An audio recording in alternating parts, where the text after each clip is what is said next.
તો હરર મહાદેવ તો પછી કેમ છો મોજમાં? અમે પણ મોજમાં. Welcome back to our new vlog. ને અત્યારે હું ફાઇનલી આવી ગયો છું કેશોદ ને આદિત્ય ગયો છે એક કામ માટે, બહાર ગયો છે મહિના દિવસ માટે.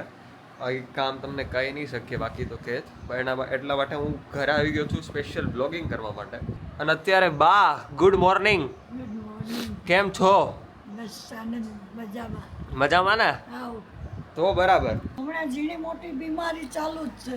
અરે બા બોલોમાં એવું કઈ બીમારી હતી? ખોટું બોલોમાં. બહુ તબિયત સારી નથી રહેતી એટલે નહીં, આવું બોલોમાં, આવું બોલોમાં. ફાઇનલી હું ઘરે આવી ગયો ને, હવે ઘરની રધી થોડીક એક્સ્ટ્રા વધી જાહે. બા મારા વગર મજા આવતી હતી તમને? મારા વગર મજા આવતી હતી તમને? મને જરાય નહોતી મજા આવતી. બા રેવા દો ફોર્માલિટી કરવામાં ખાલી તમે. આદિત્ય હતો ને એટલે કઈ થોડાક દી મજા આવી, હા, પણ પછી કોઈ ન હોય તો અમને 4 જણા હોય તો હું ને આદિત્ય હોય તો હાલે, પૂજા આયલું જાય, ન હોય તો હાલે કા? એ જોઈએ તો ખરી, પણ હા, ન હોય તો હાલે. આવન્યા છે પછી હું કરું. ઈ નો આવે તો વાંધો નહીં, અમે હું ને આદિત્ય આવી જવા જોઈએ કા? દીકરા પહેલા તો દીકરાની વહુ હોય, પુત્ર પહેલા પુત્ર વધુ કહેવાય, એટલે પુત્રથી પણ વધારે કહેવત છે ને હા કે દીકરાનું મોઢું તો માદણામાં જોઈએ, હા દીકરી વહુનું 20 વર્ષે જોઈએ. હા, બરોબર ને? કઈ સમજાણું નહીં પણ વાંધો નહીં. વહુ તો 20 વર્ષે આપણે ઘરે આવે ને. હા, દીકરા તો 20 વર્ષ ત્યાં ઘરમાં રહેતા હોય, હા. એટલે તમને એની વેલ્યુ ના હોય, બરાબર. એટલે કોઈક નવું પર્સન આપણી ફેમિલીમાં આવે પછી તમને થોડુંક આમ એના પ્રત્યે લાગણી વધી જાય. એવું કેમ? નવું છે એટલે કે એવું નવું ને આ ઘરની લક્ષ્મી છે ને. હા, એ તો બરાબર. પુત્ર વધુ એને તો કહેવાય કે આપણા પુત્રથી પણ વધુ હોય ને ઓ એને માય આપણે પુત્ર ગોડ. વધુ કહેવાય. તો મમ્મી આપણને કંઈક કહેવા માંગે તો આપણે જરીક એનું સાંભળી લે. એટલે વહુ વિશે કહેવા માંગુ છું હા, શું કે કહેવાનું? એવું નથી કે પૂજાનો બોલ્યો ને હમણાં કે હું ને આદિત્ય હોય તો મજા આવે બાને. હા, હા, હા. પૂજા ન હોય તો કઈ ફેર ન પડે, પણ એવું ન હોય.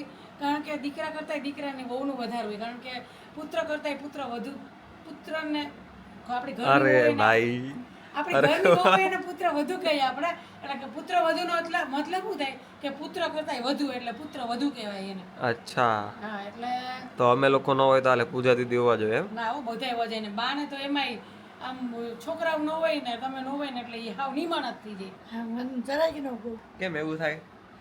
એમ થાય બસ મને એમ થાય કે ઘરમાં અહીંયા આવું તો ખાલી ખાલી લાગે, પછી હું આવું જ નહીં હેઠે. થોડાક દિવસ થાય ને એટલે એમ કે આદિત્યને ફોન કર, ચિંતનને ફોન કર, દ્રષ્ટિને ફોન કર, દ્રષ્ટિને ફોન કર, વિડીયો કોલમાં વાત કરે, દ્રષ્ટિને કે અહીંયા આવને. પણ સ્મિત આખો દિવસ હોય ને એ જુનાગઢ એને એનો ધંધો જુનાગઢ છે, એટલે એ સવારથી સાંજ આદિત્ય પપ્પાની જેમ ટિફિન લઈને વયા જાય. એટલે દ્રષ્ટિ ઘરમાં થી ફ્રી ન થાય, કારણ કે એ મારી આપણી જેમ જોઈન્ટમાં રહી છે, એટલે એને ઘરમાં બહુ કામ રહેતું હોય છે, એટલે એ કંઈ ફ્રી થાય નહીં, એટલે અહીંયા આવવાનો એને ટાઈમ મળે નહીં. અને કંઈ કહેવાય છે ને કે લગ્ન થાય ને પછી એકા છે ને જંજાર જ કહેવાય. બા જંજાર કહેવાય ને, અંજાર જ કહેવાય. એટલે દ્રષ્ટિબેન છે ને એના જંજારમાં પડી ગયા છે. એટલે એને અહીંયા આવવાનું ઓછું થાય કે આદિત્ય પૂજા હોય તો આવે, ક્યારેક રાત્રે એને આટો મારવાનું મન થાય તો એ આટો મારી જાય, 2 જણા બેસી જાય, 2-3 કલાક. કાલે જ આવ્યા હતા, પરમદી જ આવ્યા હતા પરમદિવસે ને? જ આવ્યા હતા. હા, અને રાખડી બાંધવા આવી હતી. આદિત્યને જવાનું હતું એટલે રક્ષાબંધનમાં એ રાખડી બાંધી ગઈ હતી. હા. એટલે એ રીતે ક્યારેક ક્યારેક એ આટો માર્યા કરે. હા, મતલબ કોઈ હોય નહીં બ્લોગ શૂટ કરવા વાળું. અહીંયા કોઈ વ્લોગની અહીંયા કોઈ હોય નહીં બ્લોગ શૂટ કરવા વાળું, એટલે તમને લોકોને એમ થાય કે દ્રષ્ટિ કેમ દેખાતી, કેમ નથી આવતી. પણ દ્રષ્ટિ આવે છે પણ અમે બ્લોગ શૂટ નથી કરતા, એવું છે કા? દ્રષ્ટિ આવે પણ રાતે આવે. રાતે આવે એ પણ આખો દિવસ ફ્રી ના હોય એટલે રાતે આવે કા? બરાબર. ગામમાં હોય સ્મિત ને આવે, સ્મિત આવે, પછી સ્મિત લઈને આવે, બે જણા આવે. હા, બરાબર. અને રાતના 12-1 વાગ્યા સુધી પછી બેસીએ. આમાં એવું હોય કે બારગામ સાસરે હોય ને તો દીકરી હે ને અઠવાડિયું રોકાવા આવી શકે કે ભાઈ હાલો હું અઠવાડિયું થાય તો એને અઠવાડિયું રોકાવાનું મન થાય. પણ ગામમાં હોય ને એટલે એમ થાય કે હાલો આટો મારી આવશું, આટો મારે એમ જ થતું. નાની મને એમ કે આવજો બેસવા, આમ રોકાવા આવો, પણ રોકાવા ક્યારે જવાનો મેળ જ ન આવે, બેસીને આવતા.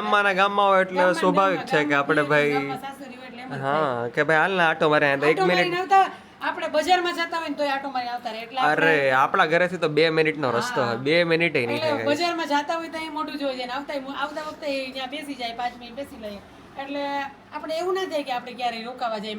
મારે એવું જ થતું. હા એટલે આ બધી છે ને લગન છે ને એ એક જંજાર છે, એટલે જંજારમાં ફસાઈ ગયા ઘડીકમાંથી આપણે નીકળી ના શકીએ. તો મમ્મી એની દુઃખ દર્દ પીડા વ્યક્ત કરી દીધી છે. પણ મમ્મી તું તો અહીંયા વ્યવસ્થિત જ રહેવો તારે જંજાર. ઓકે જંજાર મતલબ કે આમાં કામ કામ કામમાં કામ વ્યસ્ત હોય, ના કામમાં બરાબર. વ્યસ્ત મમ્મી હોય, બિચારા ફરી બધાયને અમે તમને કામ નથી કરાવતા હવે. કામ તો કરે પણ તો એક આમ માથે જવાબદારી હોય ને. હા તમે તો ન કરો તો હાલે, બેસી જાવ તો હાલે, પણ આપણે તો બધું કરવું જ પડે ફરજિયાત. ના, ના, બધાને ટાઈમે ટાઈમે સાચવવું પડે. હવે અમને ખબર પડી કે હવે અમે કામ કરીએ છીએ અમદાવાદ, કામ એ કરવું કામ તો કમ્પલસરી છે. કારણ કે બધાય હા, પોતપોતાનું ના પહોંચી કામ શકે. કરી શકે એમ પહોંચી ના શકતા હોય એટલે ફટાફટ કામ કરીને પોતપોતાનું કામ કરવા માટે બરાબર ચાલુ રહી. વહેલું પતી જાય કામ ને બધાય પોતપોતાનું કરી શકે. તો કઈ નહીં, અત્યારે વાગવામાં થઈ 11:30 થઈ ગયા છે ને હવે બસ દાદા થોડીક વારમાં ચા પીવા પછી આપણે થોડુંક દાદાને મળાવીએ. તમને બપોરના જમવામાં શું છે તમને બતાડીશ. તો મમ્મી બપોરે જમવામાં શું સવાર ટિફિન બની ગયું છે, લીલી ચોરી, રીંગણા બટેટાનું શાક, સંભારો, રોટલી, અને બાને કંઈક ખાવાનું મન થયું છે. બા હું ખાવાનું મન થયું હે? ભરેલ મરચાંનું શાક. અરે પણ બાને મરચા તો કેમ ભાવે ઈ જ ખબર નથી પડતી. બા કેમ ભાવે મરચા આટલા બધા?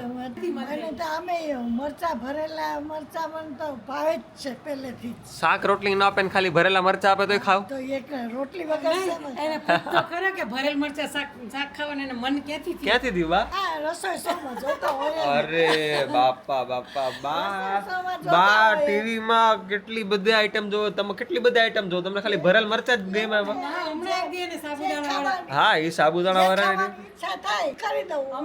હમણાં એક દી સાબુદાણા વડા ખાવાનું મન થયું હતું કાકા. તો આપણે બાની રેસીપી રસોઈ શોની બતાવશું. તો મેં નાઈ ધોઈને ફ્રેશ થઈને બહાર આવી ગયો છું અને અત્યારે આવી ગયા દાદા. Good afternoon. કેમ આટલા લો ફીલ કરો હો? કેમ આટલા નમાલાની જેમ બોલો હો? બોલો જોરથી બોલો, સંભળાતો નથી આમાં. અરે આદિત્ય જોવે, આદિત્ય જો. આદિત્ય ક્યાં છે? અહીંયા રહ્યો. ક્યાં ભાઈ આદિત્ય? એને કે કેમ છે? મને દેખાતો નથી. અહીંયા રહ્યો. કેમ છે ભાઈ? બસ મજામાં. આદિત્ય છે? હા ક્યાં છો અત્યારે? સુરત. સુરત કે ગામડે? સુરતની બાજુમાં ગામડું છે ત્યાં. બાજુમાં જ છે? હા કેમ બધી સગવડતા મળે છે? હા બધી મળે છે. કેટલા જણા છો તમે ત્યાં? ઈ ગયણા નથી. નહીં નહીં. કામ હાલે છે? હા હાલે હાલે. દાદાને શું કેવું એ નથી ખબર પડતી કે કોણ આદિત્ય કોણ. દાદાને હું દેખાતું તો એમ હતું કે આદિત્ય. હા, એટલે તમે બે ભાઈ સેમ જ લાગો ને એટલે ખબર ન પડે. હા હવે દાઢી ને તારે આવી ગઈ એટલે એના જેવો જ લાગે તું એ. હા એટલે દાદાને એમ કે આદિત્ય છે એટલે એ વાત કરવા માંડ્યા. જોશમાં કોઈ મને આદિત્ય બતાવો રે સુરત શહેરમાં. અત્યારે બા ભરેલા મરચાનો રેસીપી હમણાં બતાડે અને અત્યારે બા મરચા કાપે છે અને ખબર નહીં મરચા તો આ લોકોને કેમ ભાવે જ ખબર નથી પડતી. તો અત્યારે બા બનાવવા માંડ્યા છે ભરેલા મરચાની રેસીપી. તમને કે બા શું આમાં? ખાંડ નાખી છે, લીંબુ નાખ્યું છે. હા લીંબુ નથી નાખ્યું હજી. મીઠું નાખ્યું છે બા. મીઠું નાખ્યું. અને હવે ધાણા જીરું નાખો એમ ને? હે ધાણા જીરું 5 ચમચી હળદર, બરાબર. ચટણી, હા હા સેજ નથી બા વધારે. હા લીંબુ નાખવાનું આવે પછી અને સ્વાદ પ્રમાણે ગરમ મસાલો એમ ને? બા બા બા બા બા બા. ઓ બા બા બા આલ્યા મિક્સ કરો, મારાથી નહીં થાય એટલે જ બારા ચશ્મા નથી કા. બાનો હાથ ધાણાભાજીમાં બહુ મોટો છે. શું કયો બા? આ જરાક ચાખી જાઓ હવે. શાકભાજી ન હોય તમે કર્યું એ કમ્પ્લીટ જ હોય, બરોબર જ હોય. ગાઈસ તમે જોઈ શકો છો આ ભરેલ મરચાંનો મસાલો રેડી થાય છે અને અહીંયા મસ્ત એવા લીલાછમ મરચાં ભરીને રેડી કરીને પછી શું કરવાનું બા? વઘારવાનું ને, રાઈ જીરું હિંગ મૂકીને તેલમાં વઘારવાના ને, વઘારવાનું. પછી વરાળમાં ચડવા દેવાનું. ધીમે ધીમે તાપે ચડવા દે. તમને ભાવે ભરેલ મરચાં? બહુ ભાવે ને? તાત નથી તો ચવાહે ને? પી નાખો. બતાડો ખવાય. તમે તો તરેલ મરચાં ખાઈ શકો છો, તો આ તો તરત ચડી જાય. તો ગાઈઝ આ રીતે ભરેલ મરચાં રેડી કરવાના છે. તો હમણાં થોડી જ વારમાં અમે બતાવશું એને વઘારીને રેડી થાય એટલે બધે ગરમા ગરમ જમી લઈશું. મરચાંને હવે આપણે તેલમાં વઘારશું આપણે. વઘારશું. આવું નાખ્યું તેલ નાખ્યું, રાઈ નાખી, કાંઈ નથી લાગતી. તો ગાઈઝ અમને થોડુંક બ્લોગિંગ કરતા ફાવતું નથી મને અને બાને અને મમ્મીને બધાને. શીખીએ છીએ આપણે બ્લોગ કરતા. આદિત્ય જેવડું નથી આવડતું પણ હવે કાંઈ વાંધો નહીં. આ લીંબુ વયું ગયું એટલા બધા ખાટા હાથ બનાવવા. તો અત્યારે મસ્ત જમવામાં છે ભરેલા મરચા, છાશ, પછી શેનું શાક છે મમ્મી? આ રીંગણા બટેટા ચોરી અને રોટલી અને મમ્મી મસ્ત ગરમ ગરમ રોટલી આપે અને હું ને બા જમવા બેહી ગયા ને દાદા થોડીક વારમાં બેહે જમવા. ભરેલા મરચાંની કેવું લાગ્યું જોઈ અને કોમેન્ટ કરજો. અરે રેડી રેડી બા કરશે કમેન્ટ. ભાઈ બધાય કમેન્ટ કરી દેજો યાર, આટલું પ્રેમથી કીધું હોય તો કમેન્ટ કરી દેજો. એક કમેન્ટ કરી દેજો નાનીકડી, તમારી એક કમેન્ટ અમને લોકોને બહુ મોટિવેટ કરે. અને બસ કમેન્ટ કરતા રહેજો યાર. સીધ જવું તમારે. ચક્કર મારવો તો ગાઈસ દાદા આવી ગયા છે ચક્કર મારીને. કઈ બાને લઈ જવાય ને ભેગા, હાલે હા? હાલી નથી આપતું. કે ધરાર હાથ પકડી લઈ જવાય ને તમારે. કેમ બા હાલવા નથી જતા તમે? મારાથી હલાતું નથી, મારી કમર દુખે છે. હે?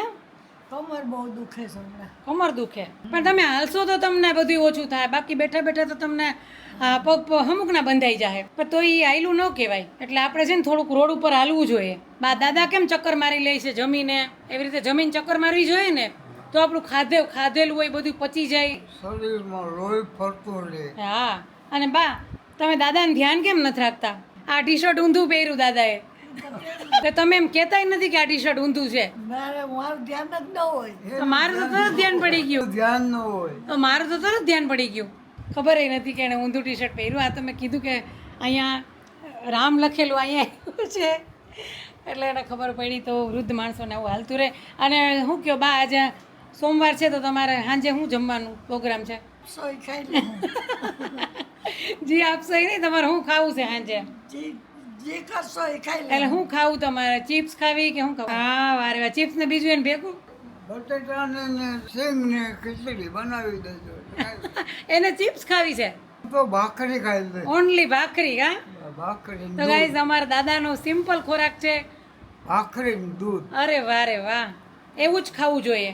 દૂધ ને ભાખરી જ ખાવા જોઈએ સાંજે, એવું જ ખાવું જોઈએ. એટલે એસિડિટી ન થાય અને પેટમાં ભારે ભારે ન લાગે. દૂધ ખીચડી કે દૂધ ભાખરી ને એવું જ ખાવું જોઈએ. એવું એવું. એટલે અમારા દાદાનો ગાઈઝ અમારા દાદાને અત્યારે રાતનું મેનુ એવું જ હોય છે. શાક તો એ ઓછું જ જમે, કારણ કે પચવામાં એને ભારે ન લાગે, એટલે એ ખીચડી ભાખરી એવું જ ખાય છે. અને બાને અમારે ન હાલે, દૂધ ખીચડી ભાવે. એને એસિડિટી થાય ને તો એને દૂધ ખીચડી નથી ભાવતા. તો ગાઈઝ હવે હમણાં શાક એમ કે તીખું ઓછું અમારે હોય, એટલે બાકી તેને તીખું ને એવું જ ભાવે. ખબર એસિડિટીનું તમને કીધું હતું બધાએ કે એસિડિટી માટે શું કરું કીધું હતું? ગળો જ ને સફેદ કલરના તીખા, બ્લેક તીખા આવે ને એક વ્હાઈટ આવે. એમાં વ્હાઈટ તીખા લઈ આવી દીધા છે અને બાને ડબ્બી ભરીને આપી દીધી. કાલના વ્લોગમાં કમેન્ટ હતી કે યસુ કરીને છે, કારણ કે એણે એવું કીધું કે બા કેટલા ટાઈમથી આ કમેન્ટ કરે છે કે યસુ નામ છે, કે બાને એકવાર કયો, બા દ્વારા એને નામ લેવડાવવું છે, કે બાને એકવાર કયો કે મારું નામ લે.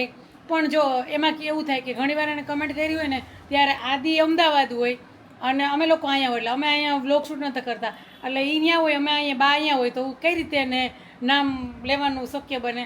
એટલે આ વખતે તો મેં ખાસ વાંચી અને સ્ક્રીનશોટ પાડી લીધો છે. એટલે બાને તરત કીધું, મેં કીધું બા તમારે યશુનું નામ લઈ દો. હા યશુ બેટા કેમ છે? નમસ્તે. સારું છે ને? સારું કોમેન્ટ કરતા રહેજો, લોક જોતા રહેજો. અરે વાહ રે વાહ. હાલો યશુ બેટા કેમ છે? સારું છે ને? કેસો લાવજો. તમને કેવું લાગ્યું ભરેલ શાક આપણે બનાવ્યું હતું મરચાનું? મજાનું. એક નંબર. એક નંબર. આજના બ્લોગમાં તો આટલું જ હતું. તો thank you so much for watching this blog. જો આ વિડીયો ગમે તો લાઈક કરજો, ચેનલ પર ના હોય તો સબસ્ક્રાઇબ કરજો. મળીએ કાલે કોઈ બીજા નવા બ્લોગ સાથે. ત્યાં સુધી બધાને મારા હર હર મહાદેવ. હર હર મહાદેવ. જય શ્રી રામ. જય શ્રી રામ. બાય બાય કહી દો. બાય. બાય કહી દો. બાય.